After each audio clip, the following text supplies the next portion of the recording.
2024 లేదా 25లో డిగ్రీ లేదా బీటెక్ చదివారా? సాఫ్ట్‌వేర్ జాబ్ కోసం ఎదురు చూస్తున్నారా? అయితే కోడ్ జ్ఞాన్ 100 డేస్ కోర్సులో చేరండి, జాబ్ సాధించండి. నమస్కారం అలగరి రవీంద్రనాథ్ గారు. నమస్తే అండి శ్రీ గారు. 35 ఇయర్స్ కింద అండర్వేర్ కేస్ మిస్టరీ ఏదైతే ఉందో ఎస్పెషల్లీ ఇప్పుడు హాట్ టాపిక్గా మారింది అని చెప్పొచ్చు. ఇంతకీ ఈ కేసులో ఏం జరిగింది అంటే 35 ఇయర్స్ బ్యాక్ జరిగిన కేసుని కొట్టేద్దాము అనుకుంటే మళ్ళీ తిరిగి ఈరోజు ఆ కేసు గురించి మనం మాట్లాడుకుంటున్నాము అంటే అందులో ఉన్న మిస్టరీ ఏంటి, ఎందుకు ఇంతలా చర్చించడం జరుగుతుందంటారు ఈ కేసు గురించి? భారతీయ న్యాయ వ్యవస్థలో ఉన్నటువంటి లొసుగుల్ని ఆసరా తీసుకొని కొంతమంది ప్రబుద్ధులు చట్టాన్ని తమ చుట్టంగా చేసుకొని న్యాయస్థానంలో ఉన్నటువంటి చట్టాలని తమకు అనుకూలంగా మార్చుకొని మేము ఈరోజు ఎస్కేప్ అయిపోయాం కదా, అసలు నిందితులు మేము తప్పించాం కదా అనేటువంటి బీరాలు పలుకుతున్నటువంటి న్యాయవాదులు ఎవరైతే ఉన్నారో న్యాయవాదులందరికీ కూడా, అంటే అడ్వకేట్స్ అందరికీ కూడా, మా అడ్వకేట్స్ కమ్యూనిటీ అందరికీ నేను చెప్తున్నాను, మనం ఒక నిందితుడికి మనం సపోర్ట్ చేసామంటే ఏదో ఒక రోజు నాడు మరలా మనం భారీ మూల్యం చెల్లించుకోవాల్సిన పరిస్థితి వస్తుంది. అనేక సందర్భాల్లో ఈ విషయం రుజువైంది. అటువంటిదే ఈ అండర్వేర్ కేసు అని ఏదైతే మనం మాట్లాడుకుంటున్నామో ఇది ఒక సంచలనాత్మకమైనటువంటి మిస్టరీ కేసుగా మనం చెప్పుకోవచ్చు. ఎందుకు మనం ఈ కేసు గురించి మాట్లాడుకోవాలి? ప్రతి ఒక్కరూ తెలుసుకోవాల్సిన కేసు ఇది. అడ్వకేట్ అనుకున్న ప్రతి ఒక్కరు, కామన్ మ్యాన్ అనుకున్న ప్రతి ఒక్కరు కూడా చట్టాన్ని ఏముందిలే ఇండియా చట్టాల్లో మెల్లగా దాన్ని నాంచుకుంటూ పోతాయి కేసులు, కోర్టులన్నీ కూడా తప్పించుకుంటాం అనుకుంటారేమో కానీ ఏదో ఒక రోజు నాడు పాపం పండుతుంది. ఆ పాపం పండిన రోజు సమాజం ముందు తలదించుకోవాల్సిన పరిస్థితి వస్తుంది.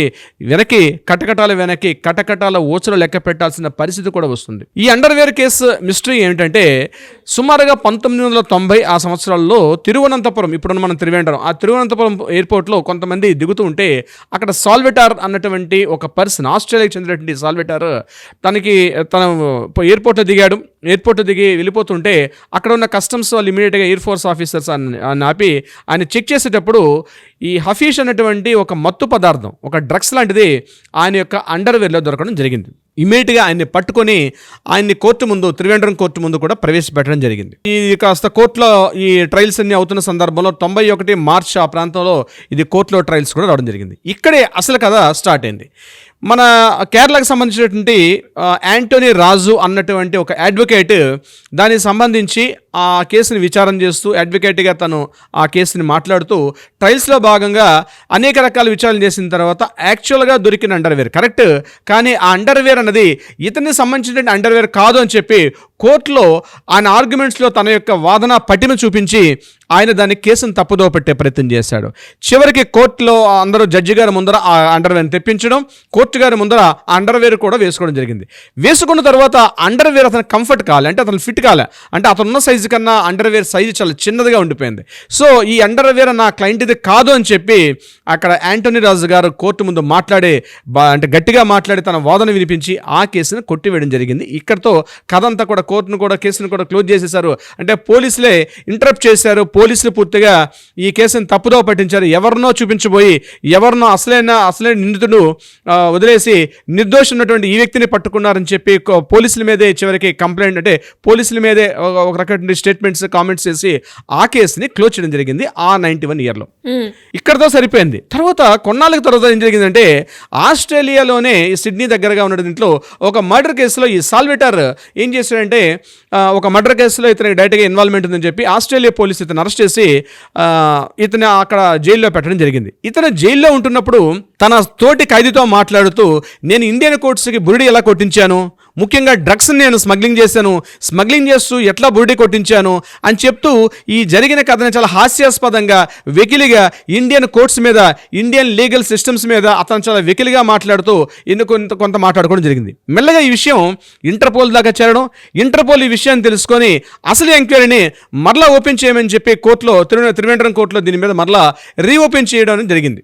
ఇక్కడే అసలు కథ ట్విస్ట్ జరిగింది. ఇదంతా చూడాలంటే ఇదంతా నేను చెప్తుంటే ఒక సినిమాటిక్ స్టోరీ ఉంటుంది, కానీ ఇట్స్ అ ట్రూత్ జరిగింది. రీసెంట్గా 4 రోజుల క్రితం దీని మీద జడ్జిమెంట్ వచ్చింది కాబట్టి నేను చెప్తున్నాను. అయితే ఈలోగా ఈ సదర్ యాంటోనీ రాజు అన్నటువంటి అడ్వకేట్ ఎవరైతే మాట్లాడారో ఇతను మెల్లమెల్లగా కేరళ రాజకీయాల్లో తన ప్రాబల్యాన్ని పెంచుకొని రకరకాల కేసులు చేసి కేరళ రాజకీయాల్లో ఒక కేరళ రాష్ట్రంలో ఎమ్మెల్యే అయ్యాడు, ఆ తర్వాత మంత్రి అయ్యాడు, మంచి ఉన్నత స్థానానికి వెళ్ళడం జరిగింది. అయితే యాంటోనీ రాజు చేసినటువంటి విషయాల మీద ఇంటర్పోల్ కాస్త కన్ను వేసి అసలు ఏం జరిగింది ఈ విషయం మీద అని చెప్పి మరలా కేసును తిరగదోవడం జరిగింది.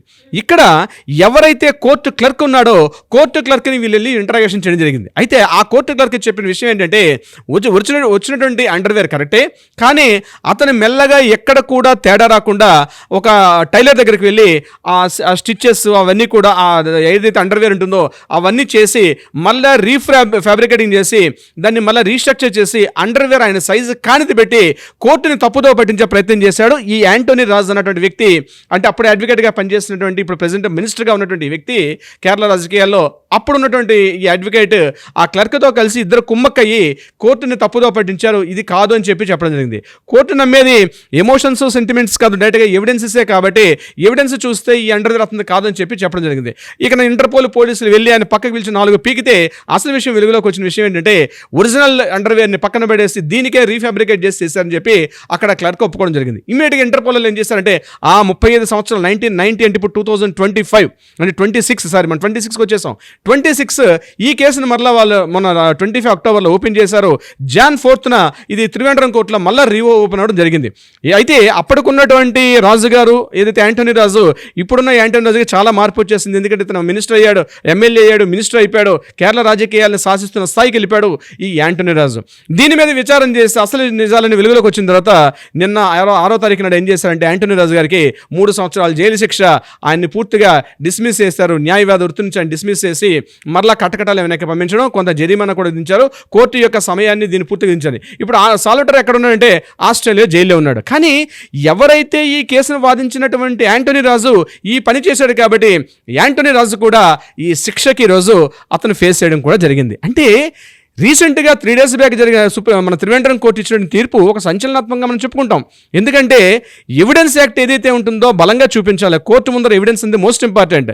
ఇక్కడ వాడు న్యాయవాద, న్యాయమూర్త, మినిస్టరా, ఎమ్మెల్యే అని కాదు. చాలామందికి ఒక ఈజీగా ఒక కామెంట్ చేసేస్తారు, న్యాయ వ్యవస్థలో ఇండియన్ ఎవిడెన్స్లు అన్ని కూడా కోర్టులు చాలా టేక్ ఇట్ ఈజీగా ఉంటాయని. కానీ ఈ కేసు 35 years బ్యాక్ జరిగిన ఈ కేసు ఏదైతే ఉందో మళ్ళీ రీఓపెన్ చేసిన తర్వాత కూడా ఇందులో ఉన్న సదరు వ్యక్తిని మరలా శిక్షించడం నుంచి చూసారా, ఇది ప్రపంచంలో ఏ ఒక్క న్యాయ వ్యవస్థలో కూడా జరగదు, కేవలం ఇండియాలో మాత్రమే సాధ్యం. అంటే మన కాన్స్టిట్యూషను, మన రాజ్యాంగ వ్యవస్థ, అట్ ద సేమ్ టైం మన న్యాయ వ్యవస్థకి మనం లేచి సెల్యూట్ చేయాల్సిన పరిస్థితి వస్తుంది. అంటే దీని అర్థం ఏంటి, మనకు కాస్త జడ్జిమెంట్ రావడం లేట్ అవ్వచ్చేమో కానీ ఒకవేళ నిర్దోషి తప్పించుకున్నా ఆ రోజు సంబరపడతాడు, నేను తప్పించుకున్నాను, న్యాయ వ్యవస్థను నేను తప్పుదో పట్టించాను. కానీ ఏదో ఒక రోజున పాపం పడితే మరలా న్యాయస్థానం ముందర దోషిగా నిలబడాల్సిన పరిస్థితి కూడా వస్తుంది అని చెప్పడంలో this is the best example. ఈ అండర్వేర్ కేసు అని ఏదైతే 1990 అండర్వేర్ కేసు మీద మనం మాట్లాడుకుంటాం, this is the best example. So ఎందుకు మనం మాట్లాడుకుంటాం అంటే ఎవరైనా న్యాయస్థానం తప్పుదో పట్టించాలని చూస్తే ఈ case is the best example అవుతుంది. సిరి గారు. ఎస్ సార్, మీరు అన్నట్టుగానే ఒక 35 years కేస్ ఏదైతే క్లోజ్ అయిన కేసు ఇప్పుడు ఓపెన్ అయ్యి మళ్ళీ దానికి ఎవరైతే నిర్దోషి ఉన్నారో శిక్షించడం కూడా జరిగింది. అంటే కేసు అయిపోయింది అని అనుకుంటే కాదు, కరెక్ట్గా మనకి జడ్జిమెంట్ వచ్చి దానికి సంబంధించి ఎవరైతే శిక్ష అర్హులు ఉన్నారో వాళ్ళకి పడేదాకా కోర్టు అయితే ఎక్కడ ఆగదు అనడానికి ఇదే బెస్ట్ ఎగ్జాంపుల్ అని చెప్పొచ్చు. Anyways great information. Thank you so much sir. Thank you so much Siri గారు.